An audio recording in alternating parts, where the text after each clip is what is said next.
Let's see where I want to start here. So, like Greg said, the Midianites and their allies had basically assembled to wipe out the Israelites. And Gideon had 32,000 men assembled here, and they were to the south. I don't know if this is the south side or not. Somewhere around here. So they were to the south of the Midianites. And the Lord told Gideon that he had too many men. That if he gave the Midianites to him now, that they would say they did it on their own power. So, I guess I'll cut to the chase and then give the details. But basically, he ended up whittling down 32,000 men down to 300, which is less than 1% of what he talked about. The first step, he said, was of these 32,000 men, tell them if you're afraid to go home. And 22,000 of them left. Because remember, the Midianites and their allies were like swarms of locusts, and their camels were like the sands of the sea. So, I mean, they were numerous. So they were down to 10,000. And most people would think, you know, that's whittled down enough. But God said that's still too many. And he said, take them down to the water and watch them carefully. Look at those that cup the water in their hands and bring it to their mouth, and separate those from the ones that kneel down and lap like a dog. And when he took them down to the water, there was 300 that brought the water to their mouths. And he says, God said, I will deliver the Midianites to you with these 300 men. And I want to take a slight detour to make an application here too.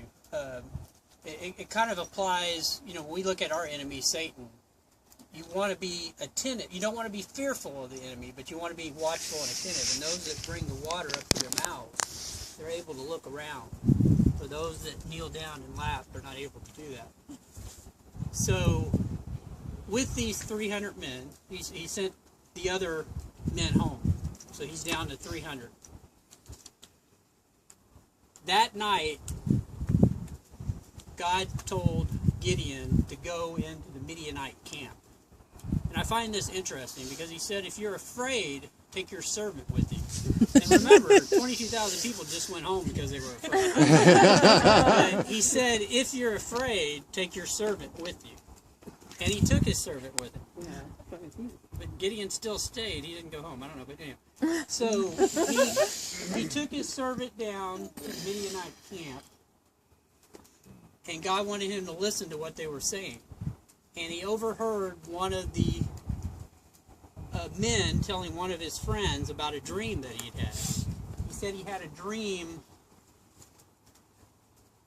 of a loaf of barley bread rolling down and destroying his tent. And I'll take another detour here too. In my research, a barley bread is an inferior type of bread. And it's how they looked on the Israelites as being inferior, basically. So the other man said, I know what that means. That means the loaf of bread is Gideon, the Israelite.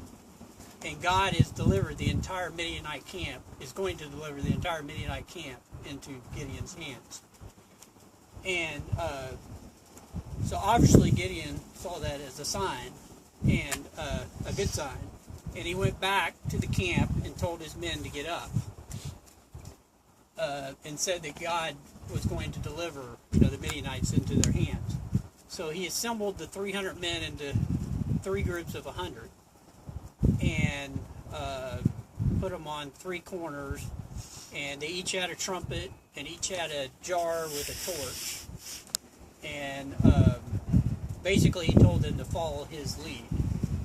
And when they got to the Midianite camp,